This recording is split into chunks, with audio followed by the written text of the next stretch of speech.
When he opens his eyes, treasure hunter Nate is hanging outside down from a line of cargo boxes that are also hanging from an open plane.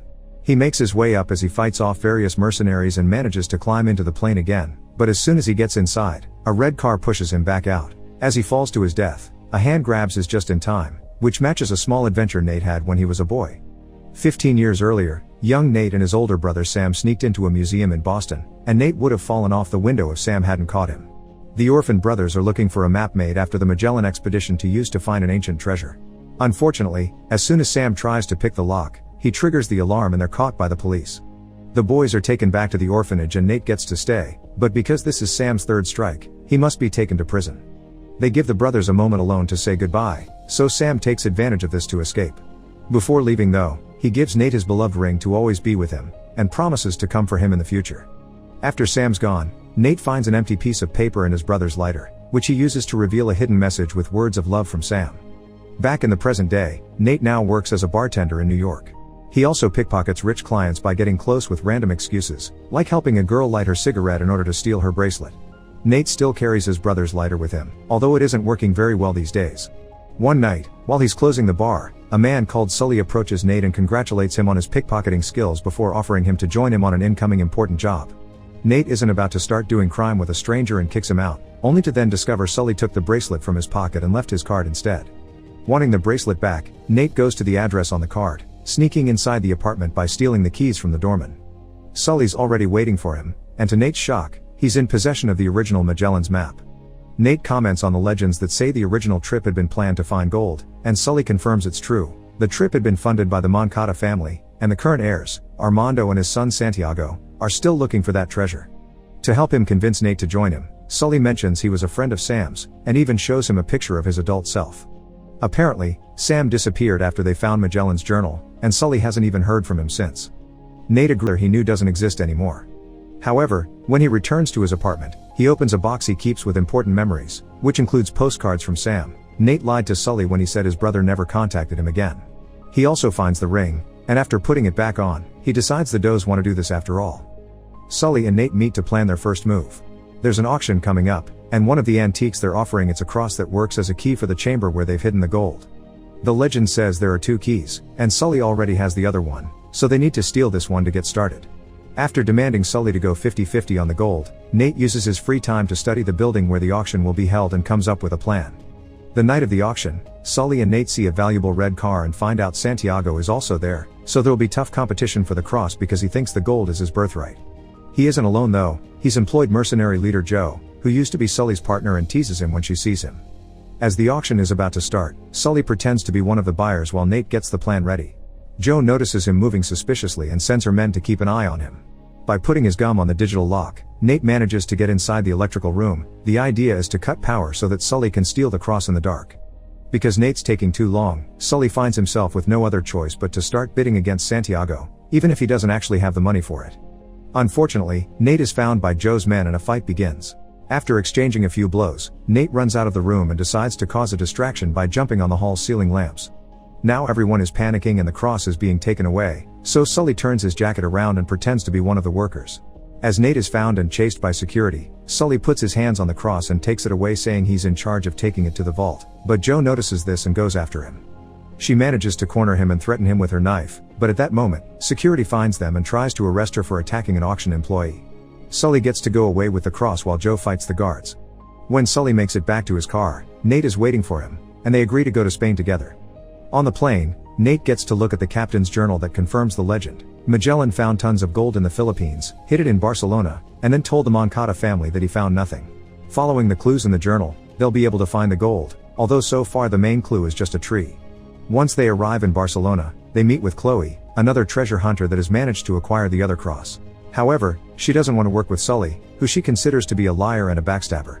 After she leaves, Nate discovers she took their cross with her and chases her through the streets of Barcelona. Chloe is faster though, and she makes it to her car, ready to escape. Nate and Sully don't give up and convince her to stay by pointing out she may have the crosses but they have the journal, so they're the only ones that know where to go next.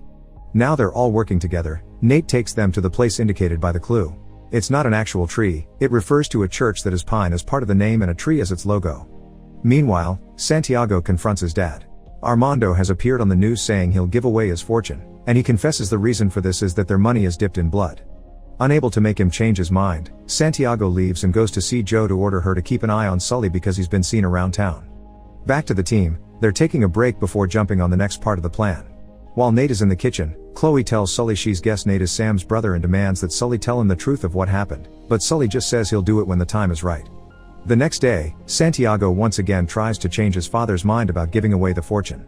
Since Armando refuses, Santiago follows him to his car and orders Joe to kill him. When night falls, the team enters the church pretending to be tourists, and Nate is shocked to find the postcards they sell there match one of Sam's. Following the symbols and words carved on the floor and walls, the trio finds a secret button that Nate presses to open a hidden painting behind a Mary statue. When Nate turns it around and reveals a picture of hell, the altar uncovers the keyholes for the crosses. Nate and Chloe use the keys and turn it clockwise first, which releases a series of darts that almost kills them. Thankfully they dodge just in time and try clockwise next, which finally gives them access to a hidden tunnel. The journal says one must stay up in heaven and the other down in hell, so Nate and Chloe enter the tunnel with one of the crosses while Sully stays outside with the other. In order for Sully to know where he needs to go next, Nate puts a tracker on his phone. Now Sully can follow their movements, unaware that Joe is following him too.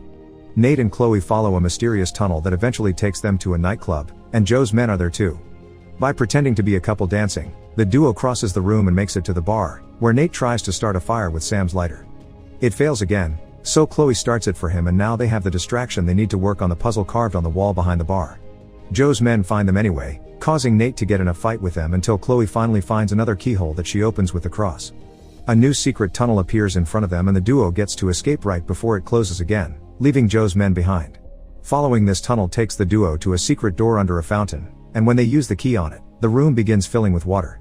Sully needs to use the cross on the hole above the ground to save them, but the keyhole is behind thick protective glass. While he begins working on breaking the glass, Joe shows up to steal the cross and a fight ensues. At first, it seems Joe has the upper hand, but with one quick movement, Sully turns the tables and throws Joe against the glass, finally breaking it. Then, Sully puts the cross on the keyhole and opens the secret door so the duo can escape, but only Nate comes out. When he notices Chloe has passed out underwater, Nate goes back for her, and once they're both out, Chloe is shocked to see she's been helped instead of backstabbed. This door takes them to a Roman antechamber, where Nate uses his lighter to light up a torch, although it takes him a few tries. This chamber is underground as well and Sully can see them through a drainage grill on the street. He also finds a symbol carved on a rock that indicates both keys must go together to open the next door, thus Sully throws the key he has through the grill so it can reach the duo. Nate puts the crosses together and manages to open another mysterious door that takes them to a Roman storehouse. There are 3 giant urns in it and for a moment the team thinks they've found the gold, but actually, the urns are full of salt. As they inspect them, the urns suddenly break, which allows them to find a map among the salt. Nate takes note of a route that goes from Spain to the East Indies, but before he can discuss the possibilities, Chloe takes out her gun and demands that he hands the map to her. Nate tries to make a deal with her, but Chloe just tells him he doesn't know the full story of what happened to Sam before knocking him out and running away with the map. Moments later, Sully wakes Nate up, and Nate demands to know the truth. Sully explains Sam didn't ghost him, he's just gone. They had reached the captain's tomb together and found the journal, but on their way out, they were attacked by Joe and her men, and Sam got shot. Nate realizes Sully got away and left Sam there to die, and the only reason why he recruited Nate is that Sam could have told him some of the missing clues he was missing to reach the gold. After calling Sully greedy and selfish, Nate breaks their partnership and leaves. Later, Sully finds Nate to try to make him come back, and Nate accepts but only because he's been looking at the postcards and decided he wants to finish what his brother started. Meanwhile, Joe goes to report to Santiago about what happened, only to discover Chloe is working for him too. Since she's been more successful, from now she'll lead the operation, which makes Joe rather angry.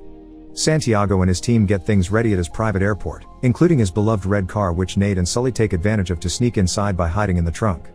After looking at the map and deciding their trajectory, Santiago offers a speech about how his family had been betrayed and how he will restore their honor, but Joe interrupts him by killing him. Chloe gets scared and tries to escape, so while Joe and her men go after her, Nate and Sully take the chance to sneak around and recover the map.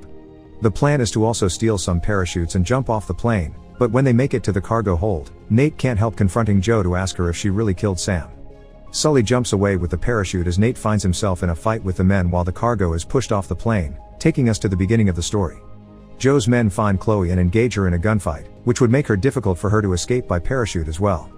Instead, she decides to get inside the car and drive it off the plane, so when Nate climbs back inside, it's Chloe that pushes him out again. But she's also the one to grab his hand and guide him to one of the falling cargo boxes, dropping on top of it and opening its parachute, which allows them to safely land in the middle of the sea. The duo drifts around for a while until eventually, the waves take them to the Philippines, where they check in a hotel using Sully's credit card. Chloe prints a map that follows the same dimensions as the real one, and using Sam's postcards, Nate realizes the map doesn't pinpoint the exact spot to find the treasure. Sully was right, Sam did try to leave Nate the last clue, so Nate and Chloe spend the night trying to decipher his messages. Chloe gets tired after a while and goes to bed, but Nate refuses to give up, and this turns out to go in his favor because he realizes he hasn't used the oldest trick in Sam's book. Since the lighter still won't work, Nate uses a candle to reveal a secret message on a postcard telling him to use the crosses as a compass. Nate does exactly that and finally discovers the location of the gold, writing the coordinates on a piece of paper before going to bed too. The next morning, Jo and her men arrive at the area while Chloe wakes up first and finds the paper with the coordinates. She decides to take the note with her and leave Nate behind, but when Nate wakes up alone he isn't worried because she left the wrong coordinates on purpose, already guessing Chloe would betray him. Nate takes a motorboat to the cave indicated by the coordinates, unaware that Jo sees him from afar while looking around the wrong place. Inside this cave, Nate takes a swim to go through an underwater tunnel and comes out inside another cave where both of Magellan's ships have been hidden all these years. As Nate finds the gold inside, Sully shows up in the cave as well, thanks to the tracker he still has in his phone. He tells Nate that Sam would be proud of him, but before they can discuss things any further, Jo and her men show up, so the duo hides inside a secret compartment.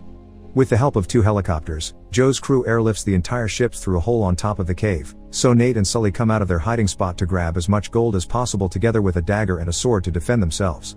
Then, they go upstairs and fight the crew until they throw every man off the ship. Now Sully can climb up the chains that are holding the ship and reach the helicopter, where he pushes off the men he finds and takes over the control to fly away from Jo, who is on the other ship. Jo orders her pilot to follow Sully, causing her ship to hit the other. Her men jump into Nate's ship and begin a fight, thus Nate beats them up and gets to steal some guns from them. He also finds some gunpowder lying around. Sully guides the helicopter through a narrow passage between cliffs to lose the chasers, but Jo is waiting for him at the other end so he has to pull a very risky maneuver not crash against them. But this is only a temporary dodge, Jo and her ship are still coming after them, inspiring Nate to take extreme measures. Using the gunpowder he found, Nate puts a ball inside the ship's cannon and after a few failed tries, he manages to make Sam's lighter work and fires the cannon at the other helicopter. Jo jumps off the ship before it crashes against a hill with the helicopter on fire. Nate and Sully think they've won, but it turns out Jo has jumped onto their ship and is now releasing the anchor to keep them from escaping. It's obvious that the ship won't hold for long, and Jo and Nate exchange a few blows before Nate begins climbing the chains to reach the helicopter. Seeing Jo is coming after Nate, Sully decides to finally change his ways and sacrifices his bag of gold by throwing it at Jo, causing her to fall into the ocean. Then, Sully helps Nate into the helicopter right before the chains finally break and the ship falls on top of Jo, killing her. The ship gets to float for a few seconds before it begins sinking, and Nate figures they can dive for treasure later, but this won't be possible. The Philippine naval units are approaching, so the treasure will end up in hands of their government. As the duo flies away, Sully laughs when he sees Chloe trying to follow them on a motorboat, but he also laments the lack of treasure. However, Nate surprises him by showing him the gold he's managed to hide in his pants. Meanwhile, in a prison in the middle of nowhere, Sam writes Nate another postcard telling him to watch his back. Months later, Nate meets with an agent working for a man named Roman, who is interested in his ring and wants to exchange it for a Nazi map. The agent tries to betray Nate by taking both the ring and the map, but Sully shows up and creates a distraction so Nate can recover both items. As the duo leaves together, they're caught by an unseen person. Make sure to subscribe and turn on notifications so you can watch more videos like this. Thanks for watching.